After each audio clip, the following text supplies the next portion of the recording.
words of Kevin Brady, inflation destroys savings, impedes planning, and discourages investment. That means less productivity and a lower standard of living.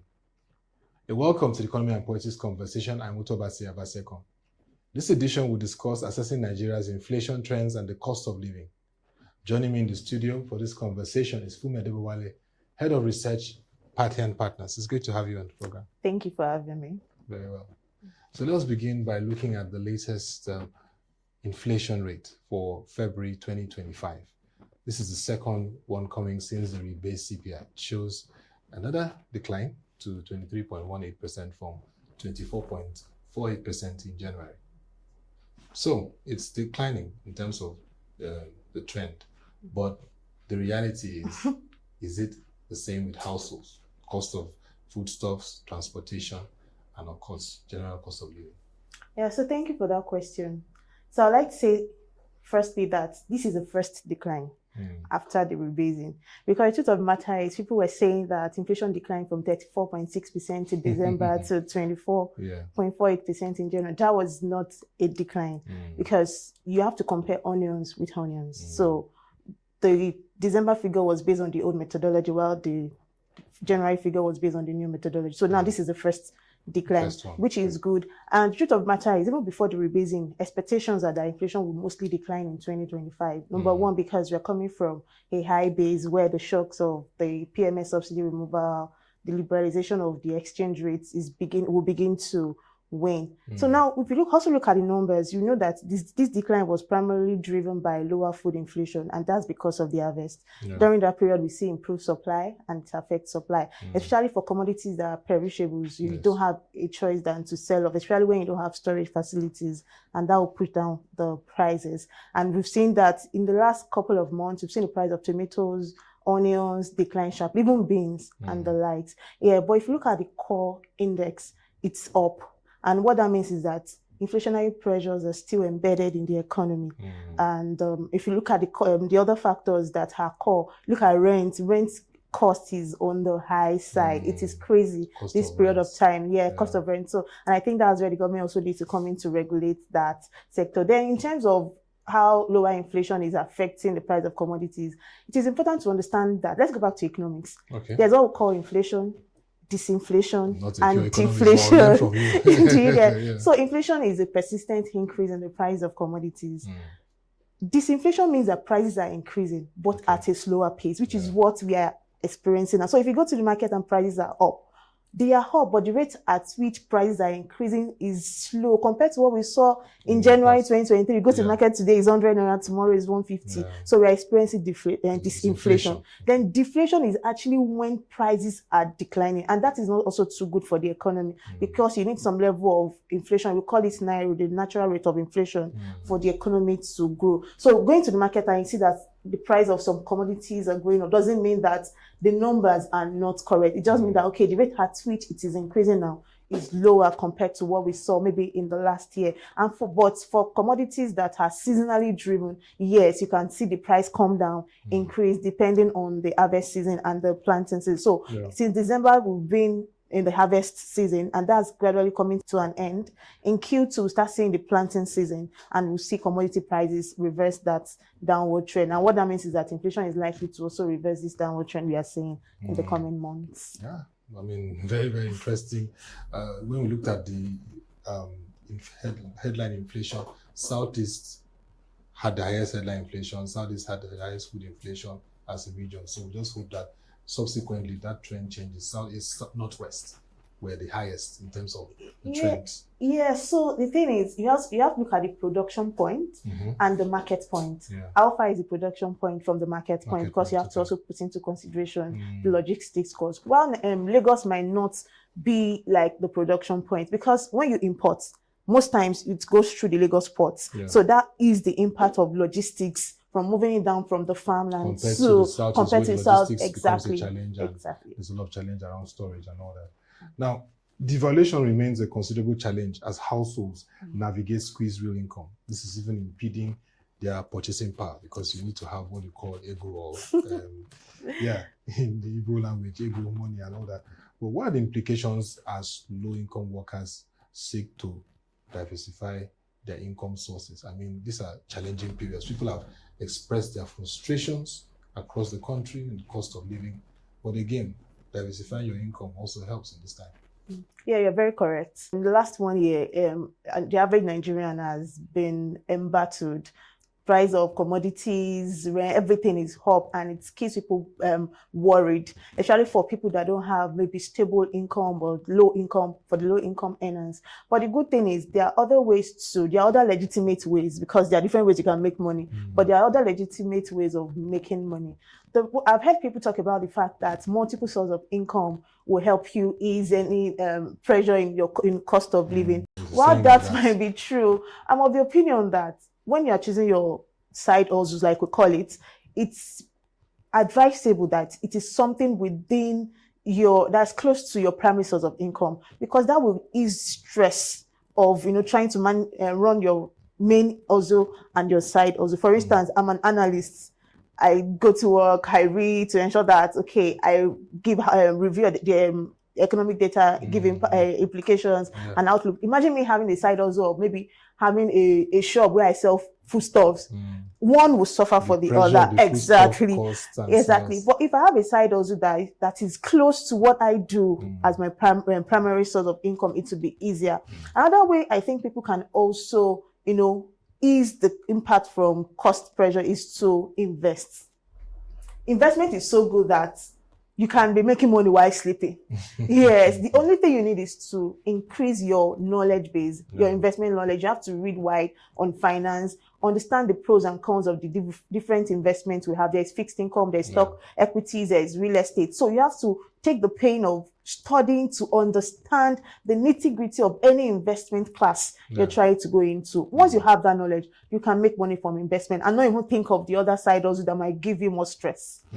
Very interesting. You're from a finance and investment background, so it's important. Investment, but making the right investment. That's why, of course, platforms like ProShare provide insightful knowledge and information investment. And of course, the Parthian Partners also give us good research around that. But from your perspective, you just talked about investment now. With the current situation of the economy now, do you see that opportunity for people to save and invest more when we look at the economic situation in the country, and of course, the need for economic stability? So, for example, someone has 100,000 naira in his account or her account. How do you advise the person to save or invest in this kind of time? Well, in economics, we believe that savings is equal to investment. And there are two key factors that affect your savings: your income levels and interest rates. So while I understand that a number of people have been badly hit by the rising cost of commodities, which has limited their ability to save, I think there are two things I tell people. Number one is having a savings culture. If you are earning 100K and you cannot save as low as, let's say, 5,000, when you are earning 2 million, it might be difficult for you to save, because it's not a culture. So, let me earn 1 million first, then I'm going to save. It's not a culture. You have to build that culture. So it has to be built. It has to be built, and it also comes with discipline. Then for people that are low income earners, I also advise that people upskill. People that are contented with the level they are in. While what you are earning is low, try to improve yourself, add value, so that in the next couple of years, you are in that position where you will earn well and be able to save more and invest more. So I think that is something we have to put into consideration. So, I mean, it's very important to upskill, like you rightly said, and invest.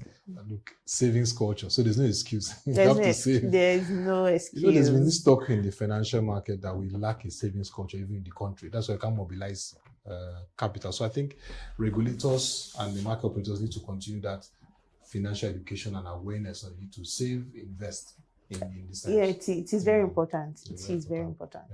Because some people are just used to the urgent 2K. I have my uncle to call. You just have to be financially independent and stable, and think of any other source of income that is coming, or any other funds that is coming, is an addition. You don't have to live off on other people. What about if those people you are planning to live on are also facing challenges? So having that financial independence and stability, I think, is very key for every Nigerian. I think necessity is the mother of invention. Sometimes when you go through challenging times and there's nobody to support you, you will learn by force. The next income that comes, you will save it for emergency times. Well, let's look at policy side. Okay, fine. There's advice for households on how to navigate and all that. But policy also is very critical. It is. What's your assessment of the current fiscal policy layout, knowing that some of the challenges of inflation is structural? And then, of course, for the monetary side, what should we expect subsequent monetary policy meetings? What should be the approach? We saw a hold position. Should we expect further of a hold or easing of monetary policy or tightening? Okay, yeah. So if you look at the monetary policy space, there has been a lot of development in the last couple of months, from the CBN hiking interest rate to combat inflation and coming up with reforms in the FX market. I think sometimes last year in September, they came up with the retail auction. In December, the electronic matching system. And also, I think the monetary authorities have been doing a lot. But there is need for that coordination between monetary policies and fiscal policies. And that's because some of the challenges we are facing, they are structural. So only monetary policy tools might not be enough to address those challenges. So it is best to have a policy mix. So it won't be a bad idea if we have meetings where we have fiscal authorities and monetary authorities come together, deliberate, sincere deliberation on how to address these challenges. There's no economy or there's no individual that doesn't face challenges. It's the approach to solving those challenges that is important. So, and talking about the monetary policy meeting that was held in February, we saw a old decision, and that was because of the new inflation numbers that we saw. And I actually expected it, because you have to understand how the numbers, you have to know what the numbers will be in the coming months for you to know the best policy decision to take. Now that we've seen a decline in February, would that continue in the coming months? I doubt. At the beginning of the year, almost all analysts were optimistic about the Nigerian economy. GDP is going to expand, inflation is going to be down, exchange rate to be stable. But a number of events has occurred in the last 2 months, from Trump's policies now to the Dangote refinery, we said to you in Naira, and so those factors will definitely change our forecast, and we are becoming less optimistic now. And another thing is, I mentioned earlier that one of the factors that actually supported inflation was the harvest season. We are gradually entering into the planting season. Commodity prices will be up. PMS prices are likely to increase despite the decline in the global price of oil because of this exchange rate issue. Because if Dangote is buying in dollars, there will be increased forex pressure, the Naira will be under pressure, so PMS prices are likely to go higher. So all these factors means that we are likely, and don't also forget, the Ramadan celebration is there, Easter celebration is there. So those factors are pointing to the fact that this downward trend might not be sustainable. And if that happens, it's best, at least at the main meeting for the MPC, to probably maintain, still watch how the trend will be before taking a decision. But the chances of the committee adopting an easy monetary policy stance is slim, considering this new development in the economy. And tying to this is the issue of the social investment policy. There's the talk of the need to have a proper transmission of social investment policy that impacts the impoverished, those people that are vulnerable. Exactly. Do you see a horizon? Because we've had a challenge in achieving this. It's a major challenge, because even when the PMS subsidy was removed, the exchange rate, we're saying, even World Bank at some point gave us some money to be able to, but how do we track the vulnerable? How are we so sure that the money doesn't end up in Nigeria doesn't happen to the money? Let me put it that way, to ensure that I think there is need for us to, and that's where having a proper database also comes into play, where you are able to track people that are really in need of these things, they are in need of the money, to help ease the pressure on them. What we are seeing in the Nigerian case is that the rich are getting richer and the poor are getting poorer. So having a proper database system where you can track people that are truly affected, that are vulnerable, and helping them in one way or the other to ease the pressure, I think is very key. I think from what you've said, more of transparency from the Finance Ministry and the Ministry of Humanitarian Affairs in terms of how the interventions are going, so that we really see if they are really being touched. So what would you say is the outlook for inflation? I mean, these are challenging times. Single men want to settle down. They're looking at their pockets. Matured men too want to settle down. I mean, a lot of people are going through challenges. We want to send their children to good school. Some are even grappling about paying their school fees.